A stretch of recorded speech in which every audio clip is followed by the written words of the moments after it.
Hello everyone, I'm Harry. I'm not sure how many people knows me. Actually, I'm third year master student in Daniels. Also finished on Daniels undergrad design stream, and I'm um some people may know me because I teach some of the course. I'm the high TA this year for 201. I've been teaching for 3 years, so I do have a lot of things to show to you. And instead of like portfolio, I think you have to okay, let me begin with my portfolio. So here's my front page. The front page should be something you can should indicate yourself, who are you and what kind of personality and what kind of quality you can bring to the school.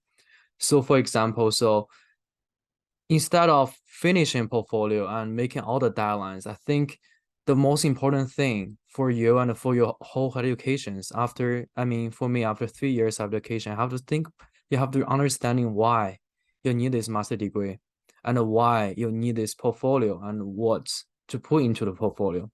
So beginning with the front page, I appreciate my I appreciate my identity, I appreciate my drawing skills. So beginning with hand drawing or some very personal thing, it becomes very powerful way to let the jury remember you and becoming have a higher expectation for your rest of the portfolio. Okay. So the second page is a content page. And then the second tip is actually use all the voice space in your portfolio.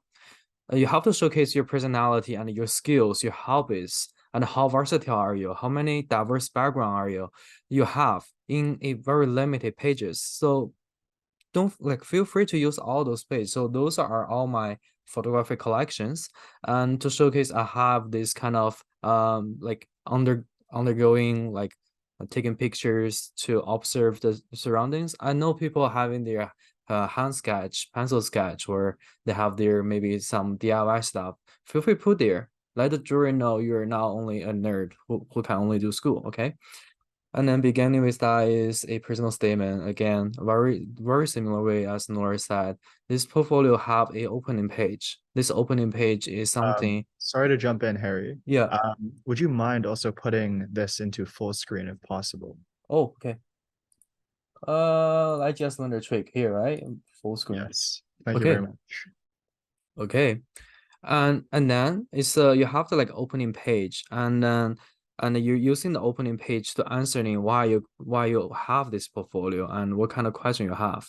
So after 3 years of my master education and talking to all my colleagues from other school and also teaching in university, and I have a lot of conversation with profs, with actually the jury groups, and I have all the T's. And so they actually have a quota saying if you apply for any kind of university for master program, they have this application poll. They want 20 student who is good at drawing, 20 student who has engineering background, 20 student have, I don't know, accounting or philosophy or like a graphic design or woodworking background on that. So they have to this kind of quota to fulfill your degree on that. But the most important thing is they want to showcase, like they want to know that do you have the ability to think? Do you have the ability to transform a very problematic question to communicate on the page that people understand and let people know what's your solution to it? And you do have your own idea, your own criticism put in there. And I think that's the most important thing. If you're planning to apply for master students, you have to take another 3 year education. So just keep that in mind. Why you need a 7 year education? If you want to go find a job, just go to college, and then you find you're using all the Revit and you find a job. But why you need a master program? So this I begin with this is I'm thinking about like how people using the space. What's the architecture is? What if architecture is disappear? What's the past? What's the present? And what's the future? So beginning with my 201 assignment, like many years ago. So the first time I've been in there is actually it's a wide open private space on that because but the huge portion is a golf report. But there is a very nice like student like a school playground, I guess. But it was the I think they already have their winter break or it's a weekend. So barely there's no one there. but you can still see like there is so many traits and there is a lot of activity, even though user is absent. But this voice base actually is used with different programs and different layers on that. The second one is 201, very easy. Um, yeah, just to showcase like how you're creating these models, having these drawings, and then is the design studio, very boring. Just jump to it. Showcase you know how to make sections, renderings, elevations, even other skills of residential buildings. Yeah, to be honest, I'm not a big fan of putting architectural profile in there. I think it's not interesting enough. And then it's a like 280 project. Like my year for taking 280 is like super like a lot of years ago. And all we have is creating these models and like creating several diagrams, drawings. And then jumped into another one is the computation you take. Again, just using computation or other things. I know this page is a little bit crowded, but you having a competition on that is to showcase you have other things to do outside school. Not only focusing on your academic life, you're also doing some teamwork, leadership, where you'll be able to manage yourself, the time, can finish like multiple tasks within a very short period. And then I think the most interesting part is actually your first year, your fourth year studio. I know lots of people here, they might not come from like tech stream or design stream. You might come like comprehensive stream. It's not your shortage. It's actually become one of your advantage if you want to think that way.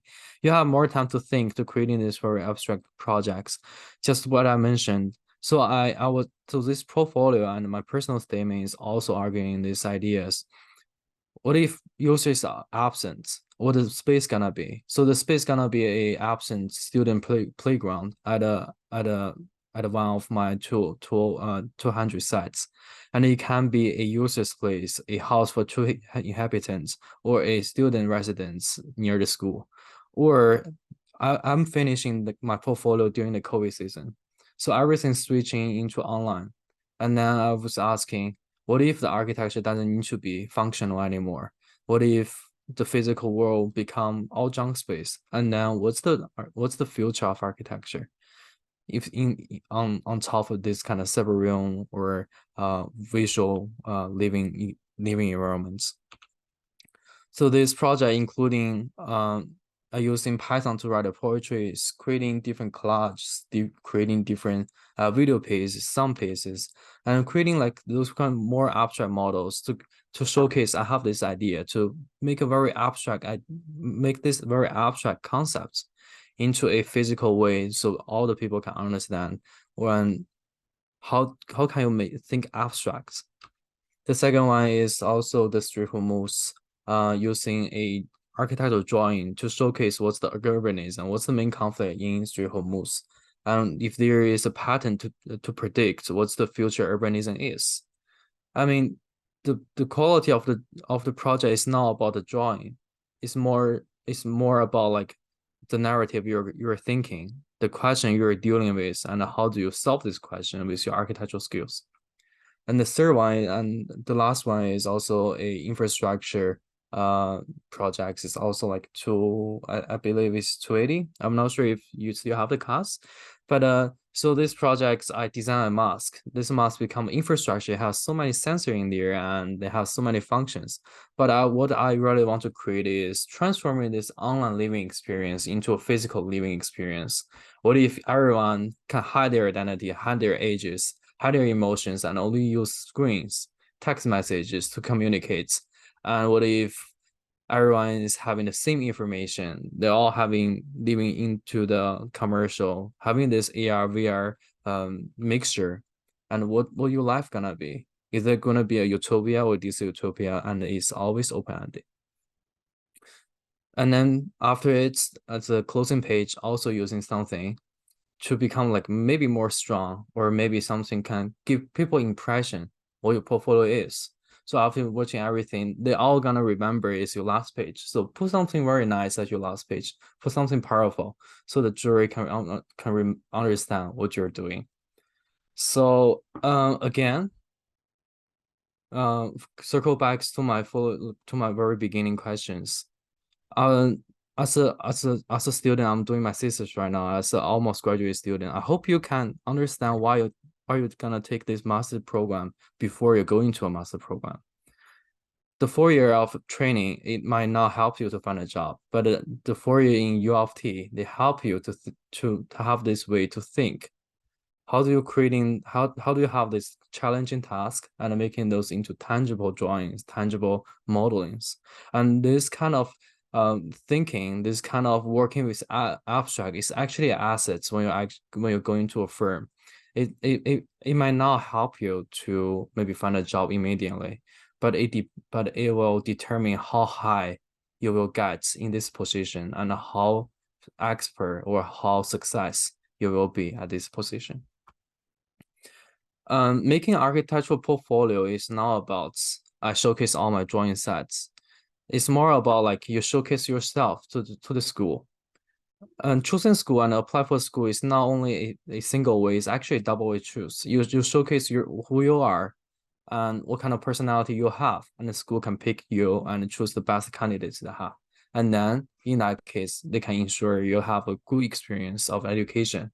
You can use your full potential of a diverse group, and then helping helping the school get a higher ranking. So yeah, instead of like making compiling all your amazing work together, think about like why you need to compile them, and what's the order you want to present, and what's the narrative you want to have, and what kind of skill you have except architecture. Okay, I think that's it.